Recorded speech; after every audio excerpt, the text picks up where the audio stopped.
Hey guys, remember me? I feel like the time between my last video and this video has been the longest that I've ever gone without uploading on YouTube. I might be wrong because I'm a fucking mess, but I feel like it's been the longest. And God, I have a lot to update you guys on. If you're new here, I just want to say up front, I am not going to be talking about my last video at all. I'm going to be talking about my mental state and how I'm doing now versus how I was doing, because I want to update you on my pregnancy in general. But I am not going to be discussing that video. And if that's something you came here for, it's been nice, but you can go. But yeah, I figured the best thing to do is just let you know right off the bat. My channel, I don't even know what the fuck my channel is, to be honest. Every time I tell someone that I make YouTube videos, they're like, oh yeah, what do you make them on? And I'm like, yeah, I don't know. I have no fucking idea. This is just a channel where I unleash all of my thoughts. I sit, I talk shit. Sometimes we eat together, sometimes we cook together, sometimes we get drunk together, and we just have a good time, and that's what my channel is, I guess. But as for this video, yeah, I have a lot to update you guys on. I am 36 weeks pregnant when you guys are watching this, probably almost closer to 37 if I calculate how long it takes me to do anything. And I'm basically about to give birth. I was really hoping to have more updates. Like when I first announced my pregnancy, I was like, guys, I'm gonna update you just like I did with my son when I was pregnant with him. But shit happens and it just didn't work out that way. So this is gonna be like one giant pregnancy update where I'm just gonna push all of this pregnancy into one and let you guys know how I'm doing. And then I want to talk to you about my son and how he's doing, because a lot of you guys have been here since he was born. And also I'm buying a fucking house next week just because I like to add in that extra level of severe crippling stress to spice things up. But yeah, that's what this video is gonna be. So let's just get into it because we have a lot to talk about. So first things first, I want to talk about my pregnancy because I feel like a lot of you guys have been worried, and that was not my intention. After my last video went up, I had to make the decision to remove myself from social media. Now, I'm already bad at social media. I don't consistently post on anything ever, really, but I was in a really, really bad place. Obviously, most of you can figure that out from my last video. So I needed to prioritize my mental health because things were going downhill like really, really fast. Physically, this pregnancy has been so much easier than my pregnancy with my son, but mentally it has been harder than almost anything that I've gone through. I mean, I have been so bad mentally. And it did get to a point where it was extremely concerning in the sense that around the time of my video, I ended up losing 20 pounds in this pregnancy. And I just literally barely made it to my doctor's office just to look at her and be like, I need help. Like, I don't know what's going on. I'm not well. And I want to just clarify right now, it's not just because of the situation surrounding my video. I was not doing well pretty much from the start of my pregnancy. A lot of you guys do know that I went through a miscarriage in January and I was pregnant in March. So I only had such a slim time of not being pregnant, and I feel like that like rise and fall of hormones just made this pregnancy mentally really, really difficult. I don't know if that had anything to do with it, but like I was so bad from the start of this pregnancy. I just was not doing well, and it just progressively declined. And then when I started going through things, it just completely exploded and I couldn't eat food. I'll save you all the details, but basically I couldn't function and it was really worrisome. And so long story short, my doctor ended up prescribing me medication during this pregnancy. I'm on SSRIs, I'm on anxiety medication as needed that are safe for pregnancy. Basically, they're like class C medications, which means that the risk of me not taking them is much greater than the risk of me taking them. And I need to be on medication during this pregnancy. And if I'm being honest, for probably the rest of my life, I need to stop getting off of SSRIs thinking like, wait a second, I'm not depressed anymore. Like, bitch, you're still depressed. You don't feel depressed because you're taking the medication. I'm not the smartest person, okay? And I've gone off of SSRIs way more than I needed to in my life, and I probably just need to be on it forever. Anyway, little by little, taking medication has saved me in this pregnancy, and I don't think that's even an exaggeration. I'm able to handle so much more than I can when I'm not on medication. I mean, there gets to the point where I can't handle anything when I'm not on medication, and it's just like everything is so overwhelming and unbearable. And so now I'm feeling a lot better, thankfully. It's been a couple months. The baby's doing great. That's like the one thing I was concerned about when I went to my anatomy scan while I was feeling fucking horrible. I was just so scared that I had hurt her because, I mean, nonstop panic attacks, not eating food. You just think to yourself, like, how can my baby be okay when I'm so not okay? And that's why I really wanted to make sure to mention my depression and anxiety and what happened with it during my pregnancy, because so many people struggle with this when they're pregnant. And I just want to reassure you and let you know that you're trying your best, and anything that you're doing is enough for your baby. Luckily, they don't feel what you feel. It's not like you get scared, they get scared. It doesn't work like that. They have a lot of protection. And I feel like that stress of like, I'm hurting my baby. You know, so many people tell you, don't stress, you're gonna hurt the baby. It's all fucking bullshit. It adds so much more guilt and hurt and stress, ironically, onto you that you don't need when you're pregnant. Try to feel better for yourself first. That needs to happen in order for you to be okay, and then everything else will be okay. But when I saw her in my anatomy scan, I was like, oh my God, she's like totally fucking chilling in there. I might be dying on the outside, but she's like fine. And I'll show you those pictures. I have 3D pictures as well, which I want to show you because holy fuck, they are so clear. The ones that I took with my son were not nearly as clear as the ones that we were able to get now. And she looks identical to my husband, to the point that when she came up on the screen, I just looked at him and I'm like, that's you inside my womb. Nasim and I are so fucking nervous to have another kid. When I first had my son, there was so many illusions I had of what parenting was like. I was like, oh, it's gonna be like this, it's gonna be like that. I already fucking know what it's gonna be like. I know every baby's different, but I also know just how hard and exhausting and just intense it is, on top of having a son who has special needs. It's just so much shit, and like we're very aware of that. Like we're very aware of what's to come, so we're under no disillusion that this is gonna be like, oh my God, it's gonna be so perfect. We know it's gonna be really, really difficult, and we're scared shitless is essentially how our mind frame is right now. And like I said, physically, this pregnancy has been super easy on me. So for most of this pregnancy, I don't want to say I haven't felt pregnant. Obviously I feel pregnant and I know I'm pregnant, but I've just been able to like do whatever for the most part. Now I'm getting very uncomfortable and I'm starting to enter the last 4 weeks, which is just the miserable point of no return. And whether you've had a great pregnancy or not, the last 4 weeks are extremely difficult and you just feel so much pain. But yeah, physically this pregnancy has been great, and I'm grateful for that, because mentally and physically, if they were both hard on me this pregnancy, I would have just been ruined. I'm starting to prepare for my VBAC. I know I've told you guys I'm getting a VBAC, I'm not getting a VBAC. I'm gonna try for one, okay? That's the final answer. If you don't know, VBAC is vaginal birth after cesarean, and it means that you had a C-section in the past and now you're gonna try to do a vaginal birth. That's all it is. And although I've gone back and forth a lot, I was lucky enough to encounter a very, very lovely midwife who helped talk me through it and understand that like I have a lot of trauma from my birth with my son. And looking back at my birth story, which is on YouTube, I realized how much, I don't want to say I was pressured into a C-section. I want to say I was misled into one. When you're a first-time mom and you're in the hospital and you're scared shitless to have your child, and then you have a doctor telling you like, oh, you're not progressing fast enough, you've been on the epidural too long, you know, that's not good for you, just so much fucking shit that is discouraging. You start doubting yourself, you start thinking, okay, I guess I'm just not gonna progress. I just know that if I would have had a doctor that was a little bit more encouraging, I want to say, you know, like, hey, let's get you up, let's get you moving, let's get this labor going in X, Y, and Z way, and just would have led me through it, I would have been able to have a vaginal birth. And it's not for everyone. Some people want to have a C-section, some people elect to have a C-section. Nothing wrong. Any way they give birth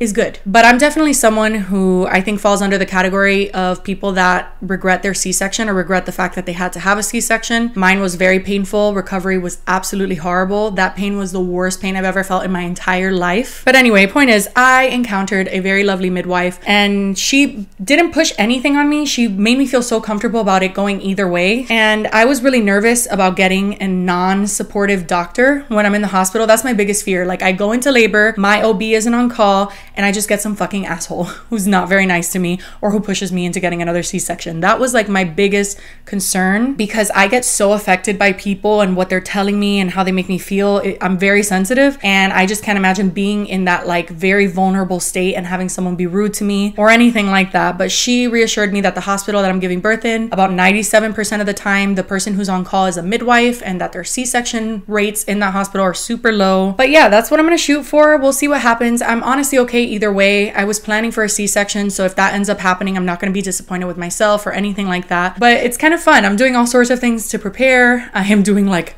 massages, I'm doing all sorts of waters and teas and stuff that are supposed to get things going. Like I'm very excited about it. The only thing that does make me pretty sad about having a VBAC is that I still wouldn't be able to have more than my husband in the hospital room, and I really wanted to have my fucking mom there, like really bad. Those are the only people. Even if I could choose 3, I only want 2 people in the room when I'm giving birth, and that's my husband and my mom. And I can't have my mom because of COVID, and it's really fucking depressing. And I know there's way more shit that's important going on in the world, but it just, I don't know. I really wanted her to be there. But yeah, other than that, my pregnancy has not been super eventful, which I'm grateful for because my life is already eventful enough. I don't get super strong cravings. That's the biggest difference with me from this pregnancy to my son. It was like this fiending, this need to eat the things that I wanted to eat. And I don't think I've had that once, if I'm being honest. Maybe like I really want to eat something, but like if it's not available, it's fine. I don't know. I'm just not like fiending for food. But I will say I am eating a lot more sweets than I normally eat. Like after every meal, I need something sweet, you know? Just a little something sweet. I could be dying. Like I could be so full that I can't move and I need like a macaroon. I feel like that's pretty much it for this pregnancy. I don't know what else to update you guys on. I will insert a little video of my bump. It's getting pretty large and in charge. Every time I go to take a shower, I'm like, holy shit. I don't know if I've already mentioned this, but this is gonna be our last child. This is it for us. And so I'm really trying to take in this pregnancy, especially it being my rainbow baby. It's a pregnancy after a loss. I'm really trying to appreciate it, take it in. I'm not a person that loves being pregnant very much. You know, I like the kicks, you know, that part's kind of nice, kind of interesting, sometimes a little weird. There's a lot of people who say they feel their best when they're pregnant, they feel their most beautiful when they're pregnant, and I'm honestly just not that type of person. That's just not how I feel. The best thing about being pregnant for me is that it leads to me having a child. But like other than that, it's like, yeah, I don't really like being pregnant that much. And again, I went through loss. I'm very, very grateful that my body can do this and is doing this and that everything's going well. But yeah, I am trying to enjoy it and, you know, savor these last moments, even though my last moments are going to be spent moving because I'm a fucking idiot, which leads me into the next update, which is, surprise, I'm buying a house because why not make life more complicated? Quick backstory to that, because I know it seems super fucking random. My lease was up in April of 2021. And if you don't know, neither do I, because I don't know anything about housing markets and mortgage stuff. Apparently there's something going on with the housing market where there's more people wanting to buy houses than there are houses. My husband tries to explain it to me, but quite frankly, I don't give a fuck. I just wanted to buy a house. Anyway, our lease was up and we decided that we wanted to live in this town in Georgia that we're in right now. The school system is amazing for my son. I mean, literally, they are amazing. And if you're a parent, especially a parent of a child who has special needs like Noah, you are going to stay in a county that takes such good care of your son. And that's exactly what we've done. Once we saw how they take care of him and make sure that he's accommodated in the way that he needs to be and is getting all the help that he needs to be getting, we were like, yeah, we're settling down here. This is where we're gonna live long term. I mean, not forever, but for a long time. And renting is just not a sustainable way to do that because they raise my rent every year by at least $100. And if we want to stay here for 5-10 years, that's gonna be really bad. And also, I'm over fucking renting a home. Like, I'm just over it. And for those of you who have stuck around on this channel for like the last 5 years, you know how much I've moved. It honestly has been like every year, which is so exhausting. And when you're renting a house, you just can't be at peace. Like, you can't paint the fucking walls the color you want. You know how long I've hated this beige color wall? Since I got in this bitch. But I was like, well, you know, we're just renting. There's no point in painting it. And oh, you know, there's no point in hanging up a bunch of stuff. We're just gonna have to patch it all up when we leave. There's so many things that you don't do because you're just renting. And so whatever, back in the beginning of the year, we decided to start looking for a house to buy versus renewing the lease. However, that did not work out because there was nothing available. And the new home builds that were available were literally telling us to buy based off of a picture. Have you ever heard of some shit like that? They literally told us, we don't have a model of the home, but we're almost sold out of the homes. And the only way that you can reserve yours is by looking at the picture and then purchasing a house for about $400,000. What the flying fuck? And you wanna know the worst part about it? I almost did it. I literally was almost about to buy a house without seeing a model, without knowing what the community was even gonna look like. I started working with a mortgage lender. I was gonna do it. And I'm really glad I didn't go with it because now I pass by that neighborhood all the time and those houses are like sandwiched together. You're basically living inside your neighbor's house. But that shows you how desperate people are to buy homes. So whatever. Anyway, I decided not to buy a home anymore. We just renewed the lease and we're like, we'll just stay here. And then about a month ago, I was on Facebook and I'm a part of a couple like mom groups here in this town. Okay, I'm like a suburban mom. Those mom groups are fucking crazy. I wish I could do a video exposing those posts without like getting in trouble, because like I need to be a part of those groups. Okay, sometimes I have genuine questions and say what you want about these ladies, but they know what the fuck they're talking about. They know which pediatrician to go to, which movers to hire if you're moving. They know everything. But God, Some of them are fucking nuts. It is very entertaining, but that's besides the point. So I was sitting and I was scrolling through Facebook, and a woman had posted that she was gonna put her house on the market, and it was like a cute house. It's not even so much about the house. It's just kind of like what that house made me feel. I know, I sound weird. But basically seeing that she was putting her house on the market struck something inside of me, and I was like, oh yeah, I need to buy a house now. Actually, like before I give birth. I don't know why my brain works that way, but I have to say, every time I've ever made an impulsive decision in my life, it has led to the most amazing things that are in my life. So I just trust it at this point. If I have like a burning feeling and I'm like, this is what I need to do and I need to do it right now, no matter how much it complicates things, no matter how bizarre it may seem, I do it because it's just led to the most amazing things over time. It's literally the reason why I'm on the internet, why I moved to LA, why I met my husband. Those kind of impulses that I've followed in my life have like sculpted my life. So I just go with it. And so I just went with it. And within 2 weeks, we put an offer on a house. We put an offer on 3 houses actually, and 2 of them got rejected. And it actually was a close call because my house that I'm moving into was the last house that we were able to put an offer in before we would have had to stop looking for houses, because from the day that you get an offer accepted to the day that you actually get your keys is usually like a month apart. And I would have just been way too pregnant or been giving birth in the middle of it. So I was like, this is the last hope. If we don't get this house, we need to stop until I give birth. And funny enough, it is in the same neighborhood that I live in now that I'm renting in. I love this neighborhood. Sure, I got robbed one time here. That was one time. But I really do love this neighborhood. It's in such a central location to everything, and I do feel safe in it regardless of getting robbed. And it was kind of my fault. We left the car open, so, you know. But it's literally 4 minutes down the street, and when I walked into it, I knew it was our home. I know, that sounds really stupid. But like, my husband wanted to keep looking because we were literally putting in offers and looking at another house the next day because of how crazy the market is. But when Nasim was like, oh, look at this house and look at this house, I was like, we don't need another house. We don't need to go look at any more houses because this is our house. And he's like, well, they haven't accepted the offer. We don't know that that's our house. And I said, I know this is my fucking house. And sure enough, we got the call that the offer was accepted. And then, yeah, that's it. We're closing next Friday. I'm gonna be a homeowner. That's terrifying, actually. I am gonna film a house tour, hopefully before my daughter gets here. That's the plan. I like to do house tours when a house is like fresh, before my son destroys it. My God, they ask you for a pet deposit when you're renting. They should ask you for a fucking child deposit because the children are the ones that ruin everything. This house looks like a fucking tornado went through it constantly. But anyway, that's besides the point. I want to film a house tour before my daughter gets here, so hopefully I'm able to do that. And so yeah, that's the house update. That's why I'm buying a house. And then as for Noah, I think when I last updated you guys on Noah, he was going to be starting preschool, and he did start preschool. He started in a classroom where there was 20 children, which is quite a bit of children. And there were 6 kids in that class that had special needs and IEPs, which are individual education plans that mean that they need to have certain accommodations to be in that classroom. That did not work out for Noah. It was pretty intense. 20 kids is a lot of kids for him. He has sensory issues and he did not know really what to do with himself. And unfortunately, he got a little bit aggressive. He started pushing kids when he didn't want to share toys because it was too much. It was too much coming from all angles. He's not an aggressive child at all. If he goes to the park or something, he would never walk up to a kid and just push him or hit him or anything like that. But when he is overstimulated, it can be really bad for him, and he acts out in certain ways that are, you know, like uncharacteristic of him. So it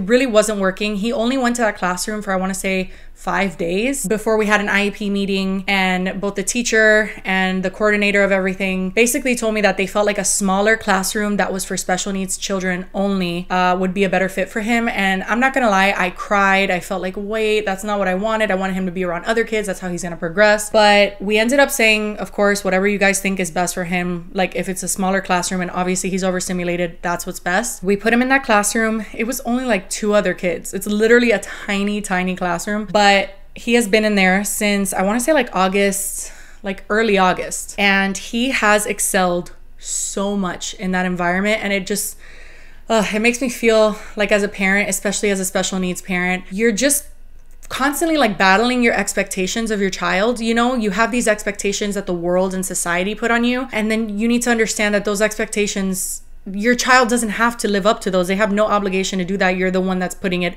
on them, and that's what's disappointing you. Because my son's perfectly happy. He absolutely loves school. I'm talking like when we tell him you're going to school today, he starts getting super excited. He gets his backpack, he wants his lunchbox, and he started talking so much more. Not only that, he's calmed down so much. He started trying more foods, and he's starting to try to read, even though he's not saying like the right letters when he's pointing at them. He's like I, R, E, like he's saying random letters, but he's trying to read. And IEPs is basically a list of goals that the teachers have to help him accomplish by a certain time. And I just got his progress report, I want to say, what was it, like 3 days ago? And there are some goals that he's completely accomplished, and he had all year to do them. And he's only been in there for like 2 months. We are so proud of him. Like, he is doing so amazing. I just wanted to share that with you guys. I know so many of you guys love him, and I mean, you've been here since he was born, and he's so fucking big. He is huge. Oh my God, he's ginormous. I think that he now understands that a baby is coming. I think that I said in my pregnancy announcement video that I didn't think he understood what was going on. Since he's nonverbal, it's hard to tell. But if there's one thing I've realized, is that he understands a lot more than I ever thought that he did. He goes and opens his sister's drawers where all her clothes are ready to go,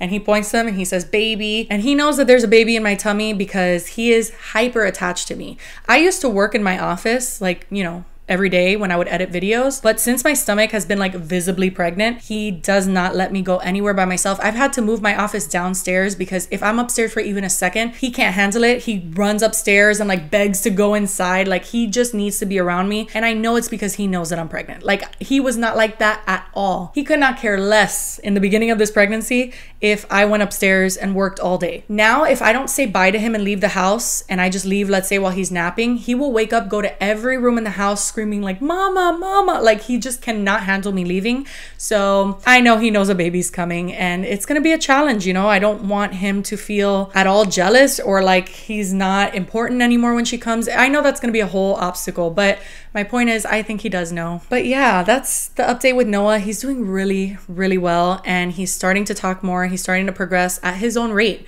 And that's all we can ask for. We're really proud of him. We really, really are. But yeah, guys, I think that's it. I feel like I've been rambling for 5 fucking years, but I think that's all I had to update you guys on. I hope that this answered your questions, if you had any. I don't know why you would, but some people sometimes message me on Instagram with questions. They're like wondering how I'm doing. It always shocks me. I'm like, you give a shit about how I'm doing? But yeah, I'm so excited. If I'm being honest, I'm very, very excited. I feel very grateful. They have a saying, I don't know if it's just Cubans that have this saying, but my mom always says it, that basically, I'll say it in English, but it sounds stupid when you translate it. Anyway, whatever. It's that babies always come with bread under their arm. Like, they're always such a blessing. Like, every time a baby's born, they bring blessings with them. And with both my children, that's been true. And I'm just really grateful, and I'm excited, and I have so much to look forward to. I can't wait to film my video where I'm sitting here just like I did with my son and tell you guys my birth story and show you guys my daughter. You know, there's a lot of bullshit in this world. There's a lot of hate and evil on the internet. I mean, sometimes I'm just scrolling through TikTok. I'll see the most innocent TikTok of all time and see the nastiest comments under it. And I'm like, why is the world the way it is? But then, you know, I'm reminded a lot of times too how amazing the internet can be. And you guys are a huge part of it. And the people who have been here for years, you guys know who you are, the messages you send, everything you do. It's so encouraging. It's so wonderful. And like, although yes, there's a lot of shit and hate on the internet, and that does make me apprehensive on sharing my daughter, and it will be limited just like it is with Noah. I don't show my children all the time on the internet. I have no interest in doing that. But to be able to share my birth story and like show you guys my daughter like I did with my son, I love that. And I love sharing those moments with you guys because you guys have been here through so much shit. And yeah, I'm just excited, okay? I'm feeling a little sappy. I might start crying. But anyway, I feel like I've talked enough considering the fact that I am out of breath and my armpits are sweating profusely and I feel like I need to go lay down. If you guys want to keep up with everything as much as I keep up with anything on social media, you can follow me on Instagram and watch out for my stories because that's usually how I update you guys. I will probably update you guys when I go into labor and things like that on Instagram stories. So yeah, but yeah, that's pretty much it for today's video. So I love you guys and I will see you soon. Bye.